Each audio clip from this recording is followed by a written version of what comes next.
Good morning class. तो हमने कल पढ़ा था elevation in boiling point. Elevation in boiling point और उसके बाद हमने पढ़ा था डिप्रेशन इन फ्रीजिंग पॉइंट। तो हमारा जो लास्ट टॉपिक है आज का, जो लास्ट कोलिगेटिव प्रॉपर्टी है, तो वो है ओस्मोटिक प्रेशर।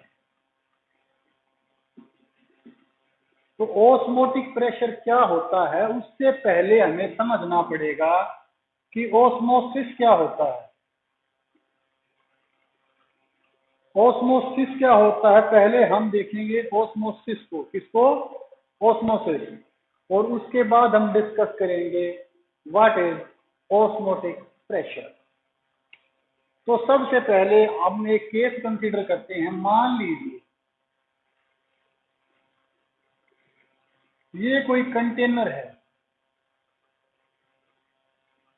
और ये एक सेमी परमिएबल मेम्ब्रेन है।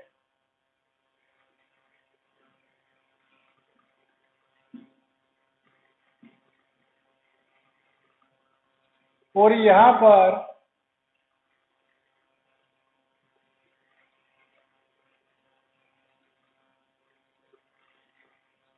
साल्ट वाटर है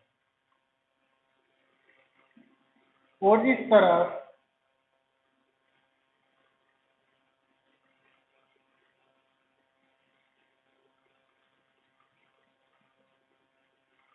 प्योर वाटर है। तो अगर हम इस सेमी परमिएबल मेम्ब्रेन को हटा दें तो जो फ्लो होगा वो होगा from higher concentration to lower concentration, और ये सारा का सारा लिक्विड मिक्स हो जाएगा। लेकिन ये एक सेमी परमिएबल मेम्ब्रेन वो मेम्ब्रेन होती है जो अपने अंदर से एक खास साइज के पार्टिकल्स को या मोलिक्यूल्स को पास हो जाने देती है। जैसे कि हमने हमारे घरों में आरओ प्योरीफायर लगे होते हैं, तो हम उनके अंदर भी क्या लगाते हैं? सेमी परमिएबल मेम्ब्रेन, जिन्हें हम बोलते हैं फिल्टर। क्या बोलते हैं? फिल्टर।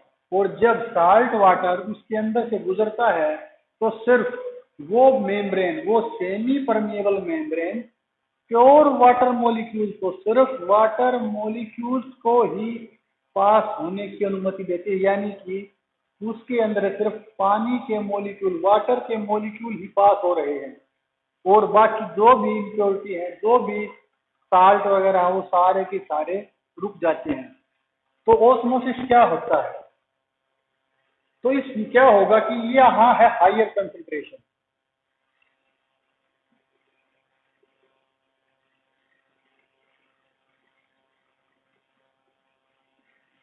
और ये है लो कंसेंट्रेशन। तो क्या होगा? वाटर मॉलिक्यूल इस साइड से, प्योर वाटर जिस साइड से, यहां से मॉलिक्यूल इस तरफ मूव करना शुरू कर देंगे। यानी कि प्योर वाटर मॉलिक्यूल इस मेम्ब्रेन के अंदर से इस साइड आना शुरू कर देंगे। तो अब ओस्मोसिस क्या होता है? तो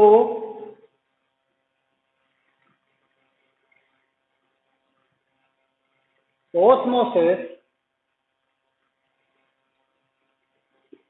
may be defined as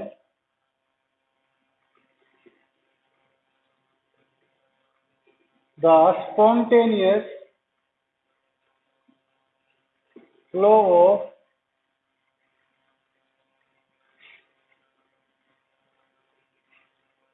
solvent particles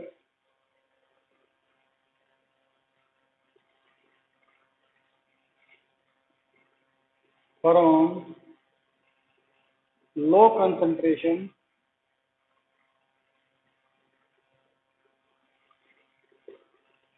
to higher concentration through a semi-permeable membrane। तो ऑस्मोसिस क्या होता है? सोलवेंट मॉलिक्यूल्स का मूवमेंट लो कंसंट्रेशन से हाई कंसंट्रेशन की तरफ किसी मेम्ब्रेन के थ्रू क्या कहलाता है? ऑस्मोसिस। और जब यहां से अगर मैं यहाँ पर एक पिस्टन लगा दूं, मान लीजिए मैं यहाँ पर एक पिस्टन लगा देता हूँ, तो जैसे जैसे वाटर मॉलिक्यूल इस साइड से साइड जाएंगे तो वाटर लेवल इंक्रीज होगा, क्योंकि जितने वाटर मॉलिक्यूल इस साइड जाएंगे तो इस साइड वाटर लेवल ऊपर जाएगा। यानी कि ऑस्मोसिस की वजह से यहाँ पर एक प्रेशर लगा हुआ है, और अगर मैं कुछ प्रेशर लगा दूं ताकि वाटर लेवल इंक्रीज न हो, तो यहाँ से ये मूवमेंट रुक जाएगी। तो ऑस्मोटिक प्रेशर क्या होता है? देखिए, जब यहाँ से वाटर मॉलिक्यूल यहाँ जाएंगे तो वाटर लेवल बढ़ेगा, तो इस पिस्टन के ऊपर प्रेशर लगेगा, पिस्टन ऊपर की तरफ जाएगा। और अगर मैं पिस्टन को अगर मैं फोर्स लगा के ऐसे ही रोक दूं, तो यहाँ से वाटर मॉलिक्यूल्स का और ज्यादा फ्लो रुक जाएगा। तो अब हम पढ़ेंगे ऑस्मोटिक प्रेशर। तो ऑस्मोसिस क्या होता है? ऑस्मोसिस होता है spontaneous flow of solvent molecules from low concentration to higher concentration through a semi-permeable membrane। तो ये होता है कि सॉल्वेंट मॉलिक्यूल्स का मूवमेंट, सॉल्वेंट मॉलिक्यूल्स का लो कंसंट्रेशन से हाई कंसंट्रेशन में जाना किसी मेम्ब्रेन के थ्रू क्या कहलाता है? ऑस्मोसिस। अब हम देखेंगे osmotic pressure.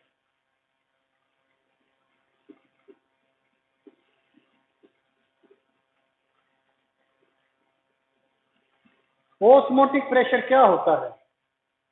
The external pressure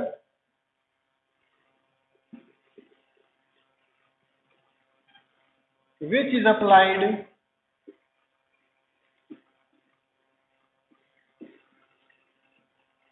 to stop osmosis is called osmotic pressure।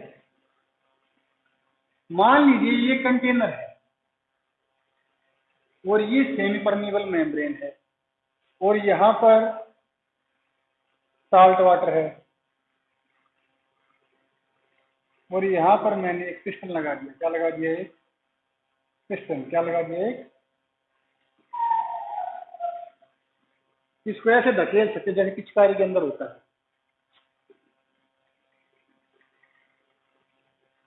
और यहां पर है प्योर वाटर,